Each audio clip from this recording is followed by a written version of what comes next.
حفل كان حفل بسيط ولكن له أهمية كبرى لما فيه من دلالات على التكافل والتضامن لصالح يعني ناس والأشخاص وقعت لهم مثلا كارثة ولا في وضع يعني صعب. وهاد بحال هاد الحفلات ونقدروا نقولوا هاد المساعدات اللي كديرها او كيديروها الجاليات اللي عايشين هنايا قاطنين هنا، منهم مغاربه منهم اتراك منهم جاليات اخرى. مساعدات يعني كتكون بسيطه وكتكون لصالح الناس المتضررين، وبالخصوص كما قلنا دابا الزلزال اللي كان طرا في تركيا وفي سوريا، وليه دلالات كذلك بالنسبه لاطفالنا اللي كنعلموهم يعني معنى التضامن والتكافل. مع السلامه والى ملتقى اخر ان شاء الله. السلام عليكم، اهلا وسهلا، رجعت لكم من جديد.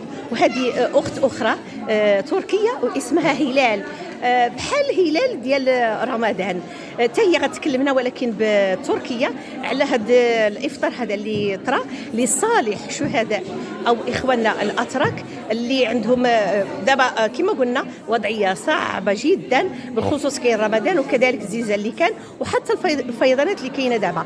اهلا وسهلا، مرحبا اخت هلال. Merhaba.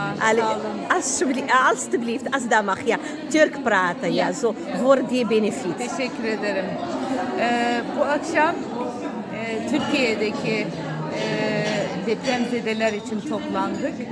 Bu güzel iftar yemeğini onlar için onları düşünerekten bir araya geldik. Topladığımız bu paraları depremzedelere göndermek üzere buradayız. Cenab-ı Allah bizi bu akşam bir araya getirdi. Onları düşündük. Onlar için dualarda bulunduk. Çok güzel bir organizasyondu. Çok mutlu olduk. Birçok insan küçüklü, büyüklü, genç, yaşlı herkes buradaydı. Bir araya geldik. Bu manevi ortam çok güzeldi. Yemekler de güzeldi. Hatay yöresine ait yemeklerle bir araya geldik. İnşallah Allah Teala depremzedelerimizi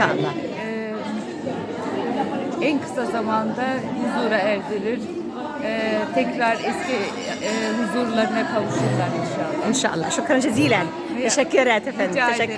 Teşekkürler. السلام عليكم، اهلا وسهلا، رجعت لكم من جديد. كما قلت لكم هذا افطار لصالح اخواننا الاتراك وكذلك السوريين على اثر الزلزال اللي كان جرى عندهم. هذا افطار كما قلنا، وكذلك بالنسبه للمساعدات غترسل ان شاء الله لتركيا. معايا تركيات، وحده غتكلم بالهولندي وحده غتكلم تركي. مرحبا. رمضان كريم. İyi akşamlar. Ali aşıbilift ya. İran'ın hazırlamış olduğu iftar yemeğine Genk bölgesinde, Belçika'nın Genk bölgesinde bu iftar yemeğinde biriktirmiş olduğumuz parayı Türkiye ve Suriye'deki depremzedelere bağışlatmak için toplandı. تشكرات فندم.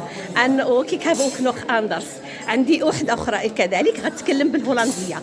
Hallo, goedenavond. Vandaag zijn we bijeengekomen in Anatolia. Hebben we samen een iftar gegeven voor de mensen in aardbeving in Turkije en in Syrië. Ja, dankjewel.